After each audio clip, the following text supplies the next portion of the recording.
Hello everyone, and welcome to or back to the channel. I'm Origin Gaming, and in this video we're going to be covering the book of Leviticus. Unlike the first two books of the Bible, Genesis and Exodus, which are primarily narrative-driven books, Leviticus primarily describes the various aspects of the priesthood and of the sacrificial system within ancient Israelite religion. The first 7 chapters of Leviticus are dedicated to explaining the various types of sacrifices. Chapter 1 describes the laws for burnt offerings. There are multiple types of animals that can be used for burnt offerings, but the general rule is that it should be a male without blemish. They are brought to the tent of meeting, where they are drained of blood, broken apart, and the whole animal is to be burned in the fire, without the people eating any of the meat. While it is not made explicitly clear in this passage the difference between why you would sacrifice a bull versus a sheep or goat or a bird, it is likely meant to be tied to the financial standing of the person giving the sacrifice.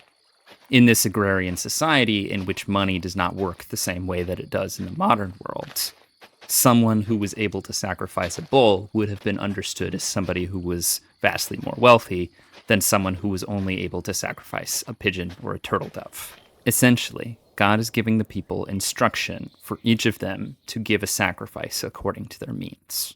But regardless of how much an individual has to give, the purpose is that they are giving the whole offering to God by burning the whole animal. The purpose for burnt offerings in chapter 1 of Leviticus is left unclear. The burnt offering of the bull is tied to the idea of atonement for sin, but the other two offerings described of goats and sheep, or pigeons and turtle doves, is not directly tied to atonement. I believe this is because burnt offerings are a more general subsection of offerings that contain atonement offerings as a type of burnt offering. Essentially, all atonement offerings are burnt offerings, but not all burnt offerings are for atonement. Chapter 2 details grain offerings. Unlike with burnt offerings, grain offerings have only a small portion of the offering burned on the altar, whereas the majority of the offering actually goes to the priests, the sons of Aaron. The main distinction made with grain offerings is that any grain offerings that are burned on the altar are meant to be made without leaven or honey. And they are meant to be salted, with that salt being tied to the salt of the covenant between God and the people of Israel. Chapter 3 describes the laws for peace offerings. Peace offerings look a lot like whole burnt offerings, but the exception is that 1. The animal can be either male or female, whereas burnt offerings are said to only be for males. And 2. The peace offerings do not have the whole animal burnt. Only the fatty bits of the animal are removed and then burnt on the altar. It's not explicitly stated what happens to the rest of the animal, but presumably if it's not burnt on the offering table, that means that the people eat the rest of the animal. Therefore, the people are essentially sharing this meal with God, or they are in communion with God. Chapters 4 and 5 detail the laws for sin offerings and guilt offerings. Sin offerings are explained to take place much like peace offerings, where the fat and the entrails are removed and burned on the altar of the Lord. But rather than the rest of the animal being then eaten by the worshiper, the animal is taken outside the camp and is burned outside the camp. The end of chapter 5 and the beginning of chapter 6 describe the laws for guilt offerings. Guilt offerings appear to be a type of sin offerings in which the sin is committed directly against another person. This is why restitution is demanded to be given back to the person that was wronged, as well as a ram and a fifth of the value of the ram being given to the priest. So there is an element of both seeking forgiveness and restitution from the person who was wronged directly and directly to God. In the beginning of chapter 6, it is stated that the person should go immediately to restore what they took from the other person through robbery or oppression, and then make an offering to the priest. This is consistent with the New Testament understanding of when Jesus tells somebody if they have sinned against a brother, that they go and make restitution with that brother before making an offering to the Lord. The remainder of chapter 6 describes the practical instructions for the priesthood as to how to actually carry out burnt offerings on the altar. For example, how long to let the animal burn on the altar and what to do with the ashes after that's done. Chapter 7 essentially re-summarizes all of the different types of offerings described in the last 6 chapters and gives specific instructions about what parts of the animal and which specific types of offerings that the priests are allowed to eat of. It also elaborates on some specific types of peace offerings, for example, an offering of thanksgiving. Chapter 8 returns to a narrative structure and tells the story of the consecration of Aaron and his sons. Moses gathers the whole congregation to the entrance of the tent of meeting for the consecration ceremony. Moses washes and then dresses Aaron and his sons with the dress that is described as being created in the book of Exodus. They are then anointed with oil, and multiple sacrifices are done to the same description as they were given in the past 7 chapters, including a sin offering of a bull, a burnt offering of a ram, and an ordination offering of another ram. This ordination offering appears to be a special type of burnt offering, done for the purpose of ordaining Aaron and his sons as priests. After all the offerings and ritual were completed, the glory of the Lord appeared to the people of Israel, and fire came down to consume the burnt offering pieces. And when the people saw it, they shouted and fell on their faces. In chapter 10, 2 of Aaron's sons, Nadab and Abihu, give some sort of strange or unauthorized offering before the Lord did not command them to do. And because of this, the fire comes out of the altar and consumes them. Though this seems incredibly harsh, Moses describes to Aaron that this is because the Lord says, "Among those who are near me, I will be sanctified, and before all the people, I will be glorified." Essentially, God is holy and cannot be in the presence of sin, which highlights the purpose of this sacrificial system in the first place, being to provide reconciliation between the people of Israel and God, so that they can be in God's presence. Chapter 11 covers clean and unclean animals. The general rule given for which animals are clean, which animals are unclean, is that clean animals have a parted hoof and cloven feet, and they chew cud. But animals that only do one of those things are not clean. For example, pigs, camels, and hares. Any fish that has scales is clean, but any creature of the sea without fins and scales is unclean. So something like an eel. Several birds are listed as unclean, although the Hebrew words for these various birds, we're not entirely sure what species they actually refer to. But generally speaking, it appears to be that most, if not all, birds of prey are considered unclean. Most winged insects are said to be unclean, with the exception of locusts and grasshoppers. It's important to note that with the food laws, as well as many of the other laws that are culturally distinctive to Israel, their purpose was to keep the people of Israel set apart from the other nations, or the Gentiles. And one of the ways in which this was done was keeping it so that they didn't eat the same type of food as the Gentiles. An example of where we can see this dynamic about how the food laws actually govern the relationship between Israelites and foreign nations can be seen in the book of Daniel. We'll cover that dynamic more directly when we get to the book of Daniel. One more thing I want to say about the basic concept of clean versus unclean, because this theme is going to continue to pop up throughout the rest of Leviticus, is that there is a difference between somebody being ceremonially unclean and somebody being guilty of sin. Israelites regularly became ceremonially unclean for doing things that were not sinful. This is because tons of necessary actions, such as touching a dead body of somebody who needed to be buried, results in becoming ceremonially unclean. And then there's a prescription as to how to cleanse oneself and the time period in which one remains unclean after something happens. The point is, just because somebody does something to become unclean, and that prevents them from doing certain things in relation to the sanctuary, That does not mean that what they did is actually sinful or bad.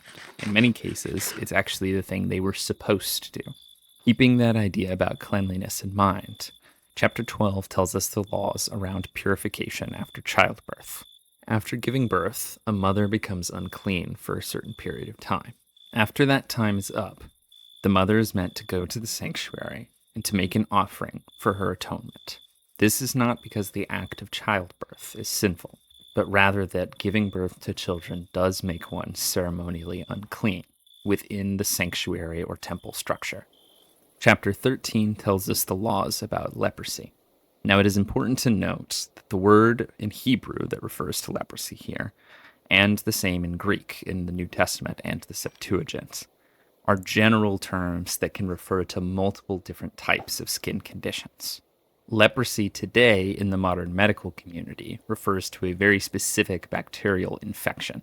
But in the biblical context, leprosy was a broader term that referred to a collection of skin conditions. Essentially, in this chapter, multiple different circumstances in which the skin disease is either minor and goes away quickly, or not really a problem at all, or contagious to others. The person is immediately deemed clean or clean within 7 days. It's only if it is a serious and chronic condition that the person is for a long time forced to live outside of the camp and to declare to all others that they are unclean whenever they come near to them, socially and physically ostracizing them from the community. It is a terrible fate, and it is why stories in the New Testament in which Jesus heals people with leprosy are often so impactful, as he's not only healing a physical ailment, but an ailment of social ostracism that is oftentimes even worse than the physical pain. Chapter 14 tells us the laws of what a person is supposed to do after they have recovered from a skin condition, and what to do if a house has had leprosy in it. Chapter 15 tells us the laws about bodily discharges and how those cause people to be unclean. Chapter 16 returns to the narrative structure and tells the story of the institution of the Day of Atonement. The Day of Atonement takes place once a year in the 7th month and the 10th day, in which the people are to fast and Sabbath of all work. The high priest performs a special sin offering in which 2 goats are taken, and one is burned in the way that a normal sin offering would be done, and the other one, the hands of the high priest are laid on them, and the sins of the people are transferred onto the goat symbolically, and then the goat is let go to run out into the wild. This symbolizes that the sins of the people are being placed on the goat, who takes their blame. This story is also the origin of the phrase scapegoat. In chapter 17, we return to looking at some more laws and regulations around sacrifice and practice. In this case, there are laws about the proper place to do sacrifices and laws against eating blood. Chapter 18 tells us about several unlawful sexual interactions, such as relations with a family member or with an animal. Chapter 19 begins with a reassertion of the holiness of the Lord, and then goes on to list several other miscellaneous laws afterwards. The middle section of the chapter focuses on laws that ensure justice for the poor and marginalized, such as the commands to leave some of your vineyard for the poor and the sojourner or the foreigner, that you shall not steal or deal falsely, that you shall not oppress or rob your neighbor, and that you shall pay the worker the wages they deserve, and ultimately that you shall not hate your brother in your heart, but you shall love your neighbor as yourself. Chapter 20 details the various punishments for some of the sins that were listed earlier. The sins listed here are primarily more heinous sins, such as child sacrifice and extreme forms of sexual immorality, in which the punishment is generally death. The point being made is that there is a high standard for the holiness expected of the people of Israel because God is holy. And in order to be in communion with God, the people of Israel must be holy. Chapter 21 details holiness laws that are specific to the priesthood, such as how priests are only allowed to bury immediate family and not allowed to touch dead bodies of people outside their family. And the high priest is not even allowed to bury members of his own family. Chapter 22 continues elaborating on more laws for priests, and then also talks about some things about acceptable and unacceptable offerings. Chapter 23 details many of the important feast days. This includes the Passover, the Feast of the First Fruits, the Feast of Weeks, the Feast of Trumpets, the Day of Atonement, and the Feast of Booths. Chapter 24 begins by explaining some of the details about the lamps and the bread in the tabernacle. Then a story is told about a man who blasphemes God and is punished to death for it. And the chapter ends with a section that teaches an ethics of an eye for an eye. The tension between the themes of retribution and mercy will continue to come up throughout the rest of the Bible. Chapter 25 tells us about the Sabbath year and the year of Jubilee. Just as the people are to rest on the seventh day of each week, they are also to rest for a full year on the seventh year. And then after 7 sets of 7 years, 49 years, the 50th year is the year of Jubilee. The year of Jubilee is set aside as holy, and it is a year of economic redemption. Land is returned to its ancestral owners, and land that is bought or sold must be done at a fair price. In the midst of this chapter about property and it being sold back and forth for fair prices, Chapter 25 reminds us, all the land and all that there is belongs to God, not to the people of Israel, nor to any of us.